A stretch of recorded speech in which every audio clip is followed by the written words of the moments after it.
আজকে আমরা সূরা আল ইনশিকাক নিয়ে কথা বলবো। এটা এমন একটা সূরা যা আমাদের জীবনের একেবারে চূড়ান্ত যে গন্তব্য সেটার কথা মনে করিয়ে দেয়। আমাদের সবাইকে যে একটা অবশ্যম্ভাবী যাত্রার মধ্যে দিয়ে যেতে হবে, যার শেষ হবে বিচারের দিনে, সেই কথাই বলে এই সূরা। চলুন এই সূরার গভীর বার্তাগুলো সহজভাবে বোঝার চেষ্টা করি। আসসালামু আলাইকুম রহমতুল্লাহ। তো কি থাকছে আমাদের আজকের আলোচনায়? আমরা প্রথমে সূরা আল ইনশিকাকের একটা পরিচিতি দিয়ে শুরু করব। এরপর দেখব কিয়ামতের সেই ভয়াবহ দৃশ্যগুলো। তারপর জানব মানুষের অবশ্যম্ভাবী যাত্রা এবং বিচারের দুইটি ভিন্ন পরিণতি নিয়ে। আর সবশেষে থাকবে এই সূরার চূড়ান্ত বার্তা ও পুরস্কারের কথা। চলুন তাহলে শুরু করা যাক। প্রথমেই আমরা সূরাটার নাম আর এটা নাজিলের প্রেক্ষাপটটা একটু জেনে নিই। এটা জানলে দেখবেন মূল বার্তাটা বুঝতে অনেক সুবিধা হবে। সূরাটার নামটাই কিন্তু বেশ অন্যরকম, আল ইনশিকাক। এর মানে হল ফেটে যাওয়া বা বিদীর্ণ হওয়া। এই নামটা কিন্তু এমনি এমনি আসেনি, এটা একেবারে প্রথম আয়াতের ইনশিকাক শব্দটা থেকে নেওয়া হয়েছে। মানে কিয়ামতের দিন যে আকাশ ফেটে যাবে, সেই ভয়াবহ ঘটনাটাই এই সূরার নামে ফুটে উঠেছে। এখন কথা হলো, এই সূরাটা কখন নাজিল হয়েছিল? এমন একটা সময়ে যখন মক্কার মানুষেরা প্রকাশ্যে পরকাল আর পুনরুত্থানের ধারণাটাকে অস্বীকার করছিল। তারা এটা কিছুতেই মানতে রাজি ছিল না। যদিও তখনও মুসলিমদের ওপর আজকের মতো কঠোর নির্যাতন শুরু হয়নি, কিন্তু অবিশ্বাসটা ছিল চরমে। ঠিক তখনই তাদের চিন্তার মূলে আঘাত করার জন্য এই সূরাটা নাজিল হয়। তো প্রেক্ষাপট তো জানা হলো, এবার চলুন সূরার ভেতরে প্রবেশ করি, যেখানে শুরুতেই কিয়ামতের এক ভয়াবহ আর মহাজাগতিক চিত্র আঁকা হয়েছে। সূরাটা শুরুই হচ্ছে এক অভাবনীয় দৃশ্য দিয়ে। চিন্তা করুন একবার, যে আকাশকে আমরা সবসময় নিখুঁত দেখি, সেই আকাশ আল্লাহর আদেশে হঠাৎ করে ফেটে যাবে। এটা হবে কিয়ামতের প্রথম বড় লক্ষণগুলোর একটা। আকাশের পর এবার আসবে পৃথিবীর পালা। এই যে এত পাহাড় পর্বত, উঁচু নিচু জায়গা, সেদিন এর কিছুই থাকবে না। সবকিছু চূর্ণ বিচূর্ণ করে পুরো পৃথিবীকে একটা বিশাল সমতল মাঠের মতো করে দেওয়া হবে। কেন? যাতে সৃষ্টির শুরু থেকে শেষ পর্যন্ত সব মানুষ এক জায়গায় জড়ো হতে পারে।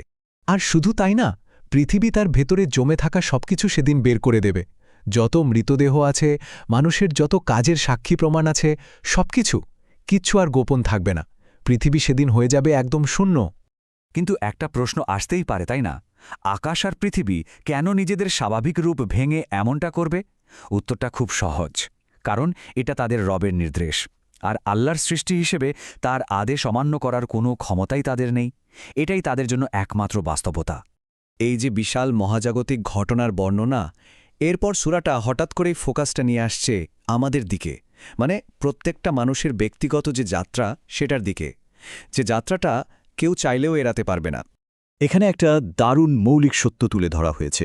জীবনে আমরা যাই করি না কেন, ভালো মন্দ, জেনে বা না জেনে, আমাদের সব চেষ্টা, সব পরিশ্রম আসলে আমাদের একটাই গন্তব্যের দিকে নিয়ে যাচ্ছে, আর সেটা হলো আমাদের রবের সাথে সাক্ষাৎ।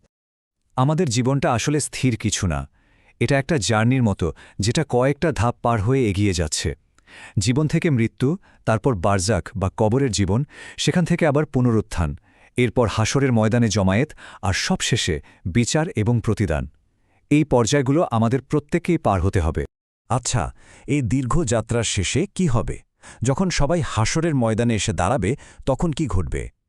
সূরাটি আমাদের সেই চূড়ান্ত মুহূর্তের দিকে নিয়ে যায়, যেখানে মানুষকে তাদের কাজের ভিত্তিতে দুইটা আলাদা দলে ভাগ করে দেয়া হবে। তো মূল প্রশ্নটা হলো, এই যে দুইটা দল হবে, তাদের শেষ পরিণতিটা ঠিক কি হবে? তাদের সাথে কেমন ব্যবহার করা হবে? চলুন দেখি সূরাটি এর কি পরিষ্কার উত্তর দেয়। দেখুন, ছবিটা কতটা পরিষ্কার। একদল যাদের আমলনামার ডান হাতে আসবে, তাদের হিসাব হবে খুব সহজ, আর তারা খুশি মনে তাদের আপনজনদের কাছে ফিরে যাবে।